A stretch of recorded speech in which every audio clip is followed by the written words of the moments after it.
You are being let go effective immediately. Those 8 words hung in the cold air of the office. 18 years. Over 6,500 days of absolute loyalty to this company, and this was how it ended. I sat across from Richard Cole, my hands resting lightly on my knees. I didn't cry. I didn't raise my voice. I didn't even flinch. I just looked at him and smiled. It was a genuine smile, the kind that clearly unsettled him because he shifted his weight and cleared his throat. I am 48 years old. My name is Matt Bradley Vance, and until about 15 minutes ago, I was the Senior Systems Architect at Zenith Innovations. That title meant I built the foundation of every major software product this multi-billion-dollar company released in the past decade. I worked late nights, missed family dinners, and solved problems that made other people look like geniuses. 18 years ago, I walked into this building as a fresh-faced 30-year-old developer. I was newly married to my wife, Elena. We didn't have kids yet, and I honestly believed that working hard would eventually pay off. I thought merit mattered. But the corporate world teaches you a very different lesson. Over the years, I watched less qualified guys get promoted over me. I watched my groundbreaking ideas get credited to managers who barely knew how to open a spreadsheet. I watched my salary increase in microscopic increments, while fresh hires with half my experience got signing bonuses that dwarfed my annual raise. But I stayed. I stayed because I believed in the work I was doing, and because I thought next year would finally be different. 4 months ago, I finally hit my limit.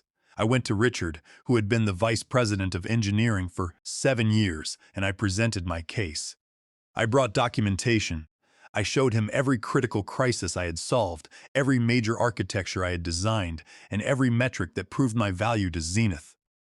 I asked for a promotion to principal architect and a fair salary bump. He gave me that same patronizing smile he always used, and told me the budget was too tight. He said we would review it next quarter. Always next quarter. I had heard that line for 18 years, but something shifted in me that day. Maybe it was turning 48. Maybe it was watching my 14-year-old son, Jason, asking why we couldn't afford the advanced robotics camp he desperately wanted to attend.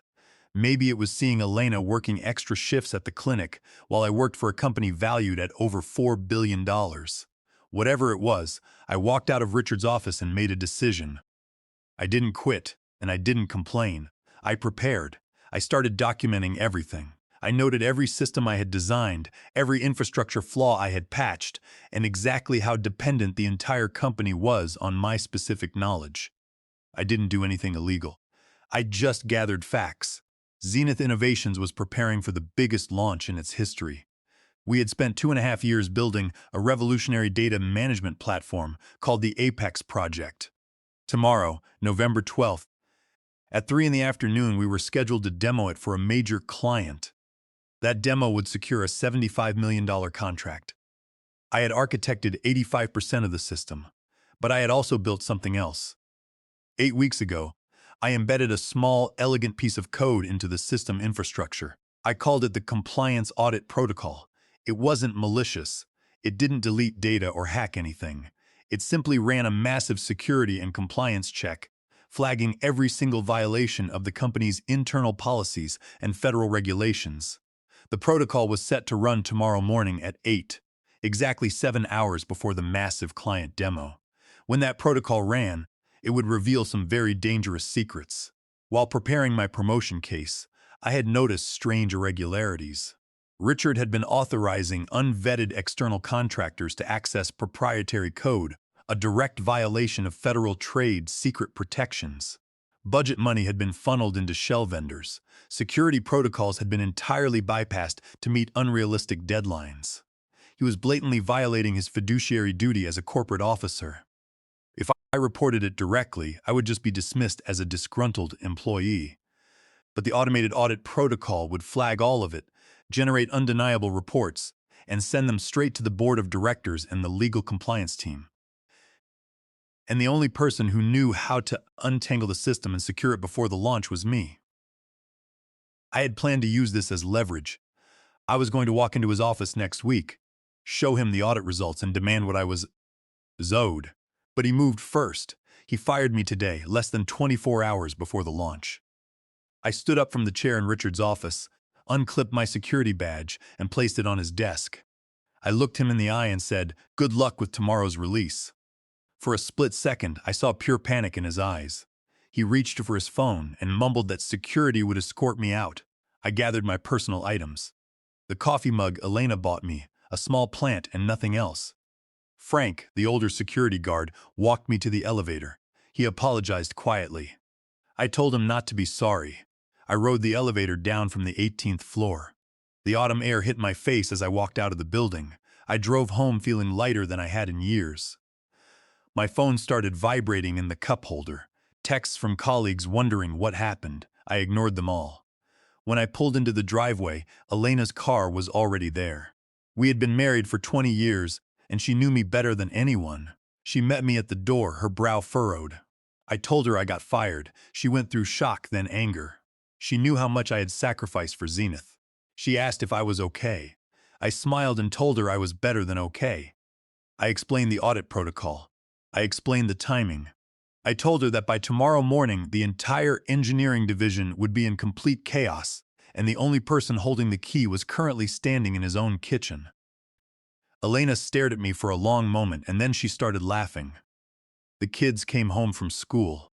Jason dropped his heavy backpack, and my 11-year-old daughter, Maya, started talking a mile a minute. They noticed the energy in the room. I told them I wasn't working at Zenith anymore. Jason was shocked, but I told him sometimes being smart isn't enough. You have to be strategic. We had enough savings to last a few months, but I knew I wouldn't need it. I was absolutely certain of my value. I spent the evening helping Jason with his homework and talking to Maya about her day. I felt incredibly peaceful. The audit protocol was silently ticking away in the Zenith servers. The next morning, I woke up late. Elena had made coffee. At 8:53 in the morning, my phone lit up. It was Richard. I let it ring.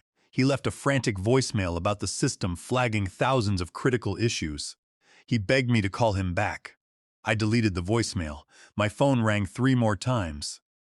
Finally, a call came through from the chief technology officer, a senior executive named Harrison. I answered. Harrison sounded panicked. He told me the system was flagging major compliance issues and the launch was in jeopardy. He asked if I could come in and consult.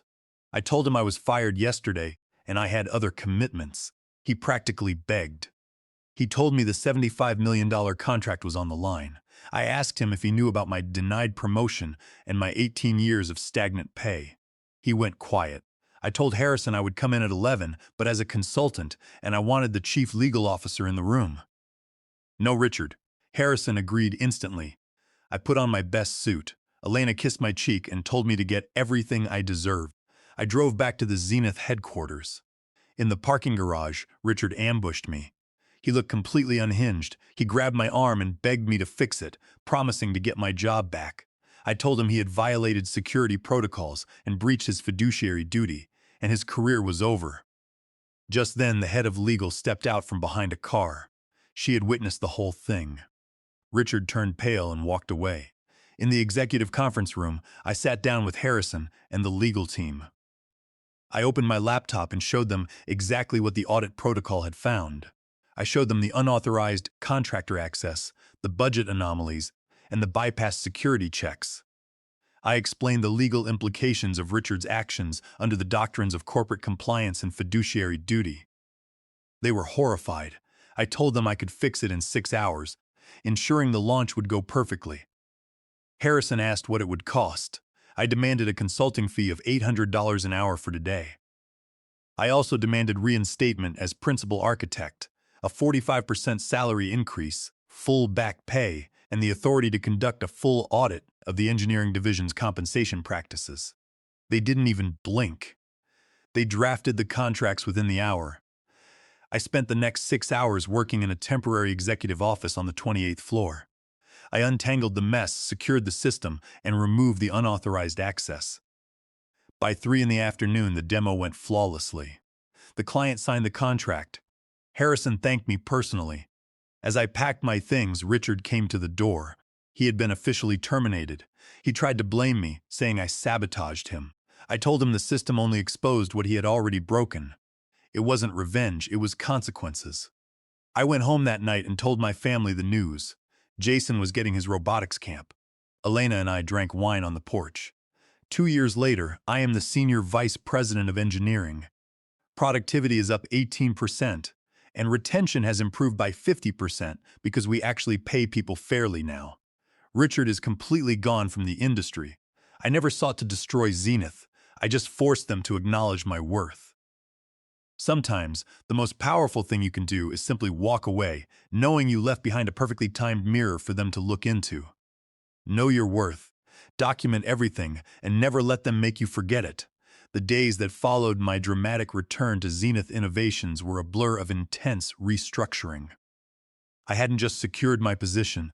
I had forced open a door that had been locked for nearly 2 decades.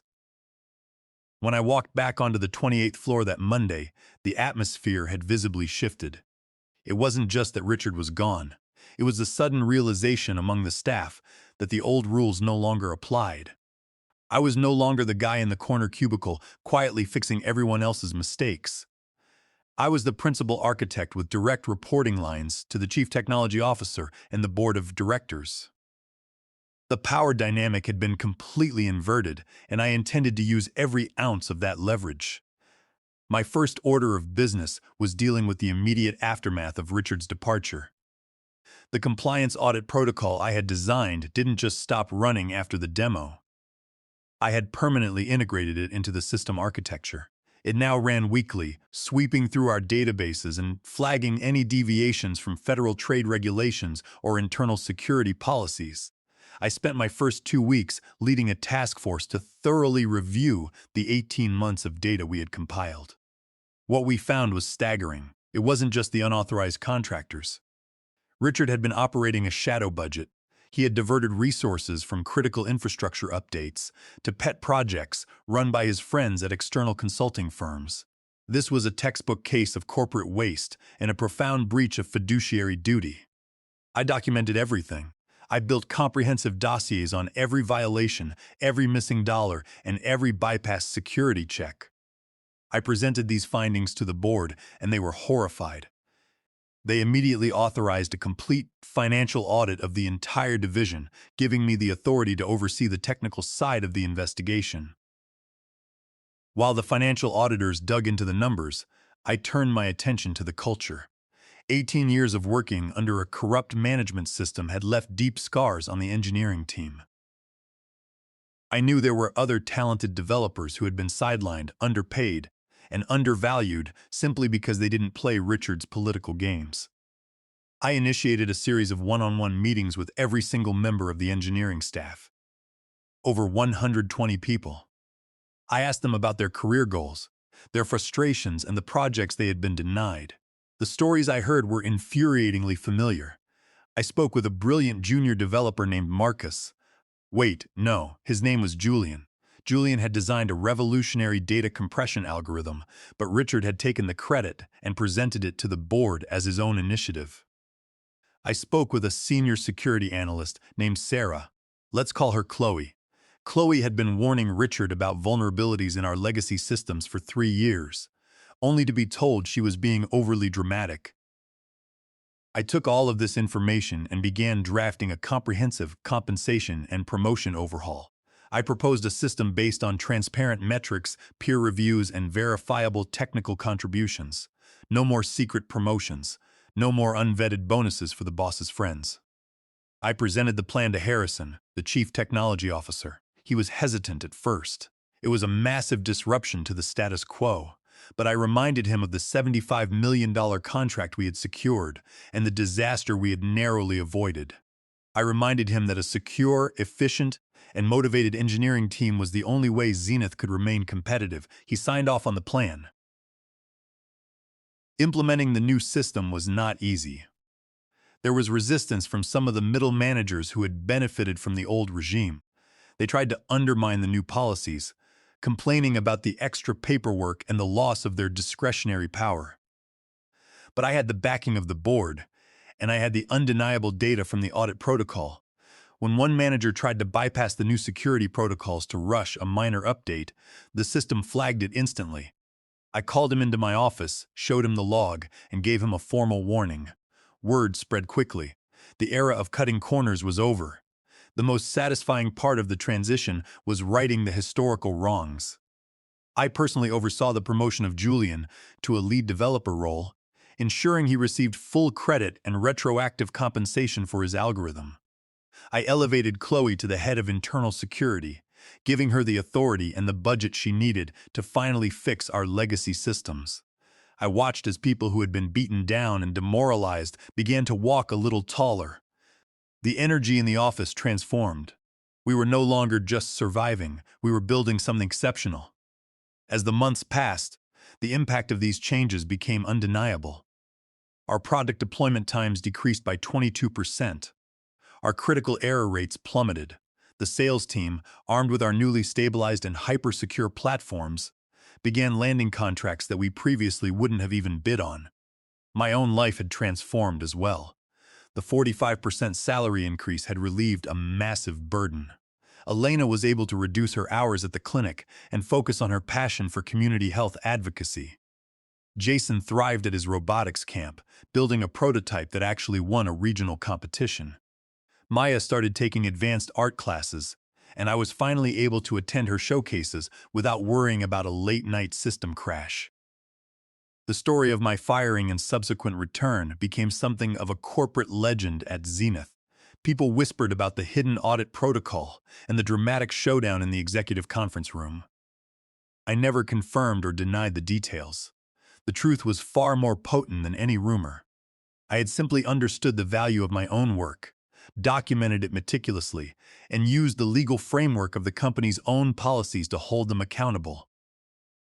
It was a victory achieved not through sabotage, but through extreme competence and unyielding boundaries. The experience fundamentally changed my perspective on corporate loyalty. For 18 years, I had given everything to a company that viewed me as a line item on a spreadsheet. I had sacrificed my time, my health, and my family for the promise of a reward that was always just out of reach. I realized that true professional security doesn't come from trusting your employer to do the right thing. It comes from making yourself undeniably indispensable and having the strategic foresight to protect your own interests.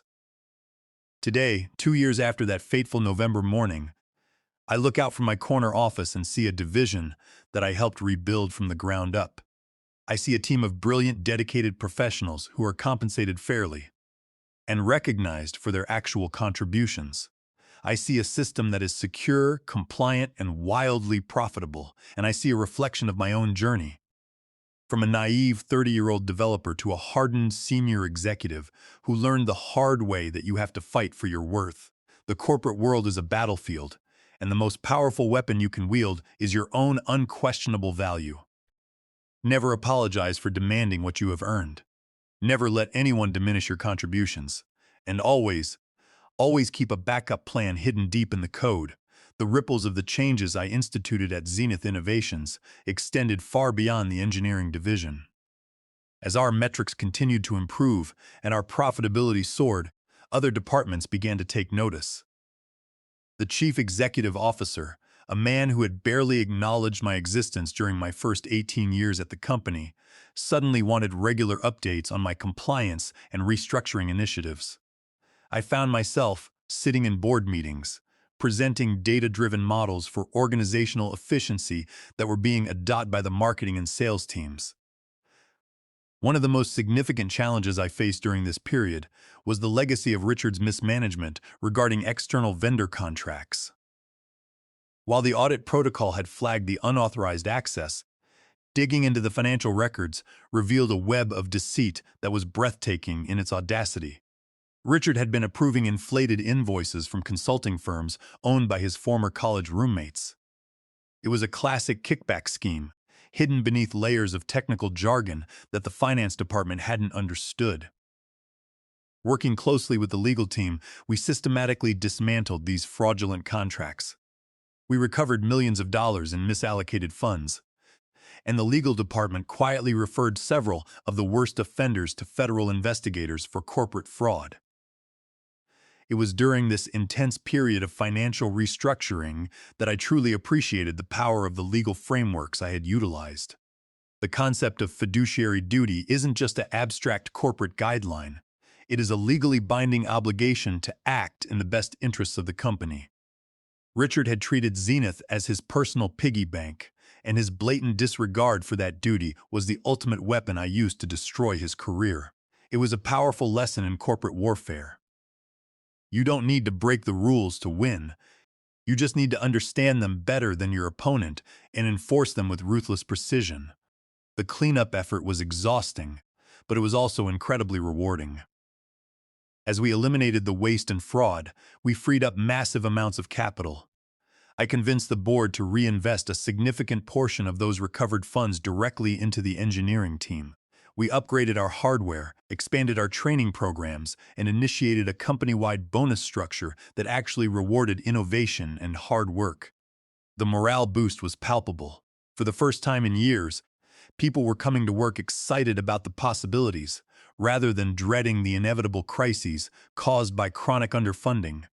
Amidst all the corporate restructuring, I made sure to prioritize my own well-being and my family. The grueling 80-hour work weeks were a thing of the past. I established strict boundaries, leaving the office at a reasonable hour and disconnecting from my email on the weekends. I spent more time with Elena, taking long weekend trips and rediscovering the hobbies we had neglected for years. We went hiking in the mountains, visited art museums, and simply enjoyed each other's company without the constant looming anxiety of my job. Jason's passion for robotics continued to grow, and with the financial stability we now enjoyed, we were able to support him fully. He built complex machines in our garage, and I spent hours helping him troubleshoot the coding. It was a profound joy to share my technical expertise with my son, watching his mind grasp concepts that had taken me years to master. Maya, meanwhile, blossomed into a talented artist. Her sketches and paintings filled our home, and we proudly displayed them for all our guests. We were a family transformed, no longer merely surviving but truly thriving. The ultimate validation of my journey came during the annual Zenith Innovations corporate retreat. It was a lavish affair, held at a luxury resort in the mountains. In previous years, I had always been relegated to the background, a silent worker bee watching the executives take credit for my labor. This year, I was one of the keynote speakers. I stood on the stage, looking out at the hundreds of employees gathered in the ballroom. I didn't give a speech about synergy or corporate paradigms. I talked about value. I talked about the importance of recognizing the unseen labor that builds the foundation of every successful enterprise. I talked about accountability and the necessity of ensuring that everyone, from the lowest level developer to the chief executive officer, is held to the same standards of integrity. When I finished, the room erupted in a standing ovation. It wasn't just polite applause. It was a genuine outpouring of respect and gratitude from the people whose lives had been tangibly improved by the changes I had fought to implement. I caught Elena's eye in the front row, and she was beaming with pride. In that moment, all the years of frustration, all the late nights, and all the quiet indignation faded away. I had faced the darkest side of corporate culture, and I had emerged not just unscathed, but victorious. I had rewritten the rules of the game, and in doing so, I had secured my own future and the future of everyone who relied on me. The revenge was perfect, not because it destroyed my enemy, but because it built an empire. The momentum we built at Zenith Innovations continued to accelerate as we entered the third year since my return. The engineering division was operating at peak efficiency, and our new product launches were consistently flawless. We had established a culture of transparency and accountability that became the gold standard for the entire tech industry. Trade publications started writing articles about our turnaround, citing our innovative compensation models and rigorous compliance standards as the blueprint for modern corporate management. My role as Senior Vice President continued to expand. I found myself mentoring younger executives, passing on the hard-won lessons I had learned about corporate survival and strategic thinking. I taught them to document everything, to trust data over promises, and to never hesitate when enforcing the rules.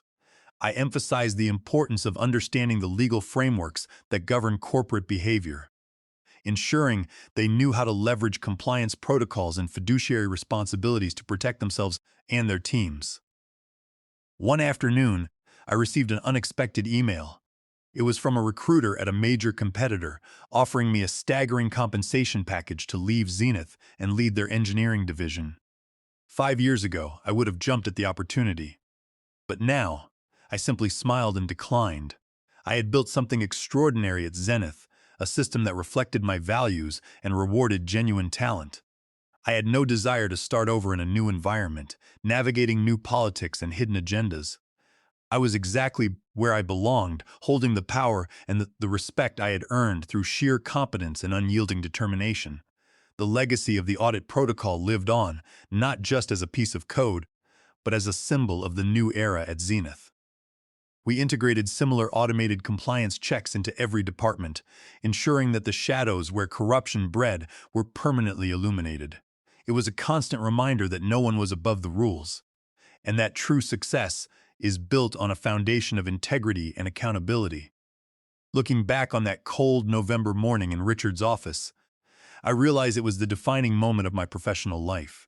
Being fired was the catalyst I needed to stop accepting the crumbs they tossed my way and start demanding the entire feast. It forced me to stop playing by their rigged rules and start enforcing my own. The satisfaction of walking out of that building, knowing I held the detonator to their corrupt system, is a feeling I will carry with me forever. It was the moment I stopped being an employee and started being a master of my own destiny. My journey is a testament to the power of knowing your worth and refusing to compromise. It is a reminder that the corporate world is not a meritocracy, but a strategic battlefield where leverage is everything.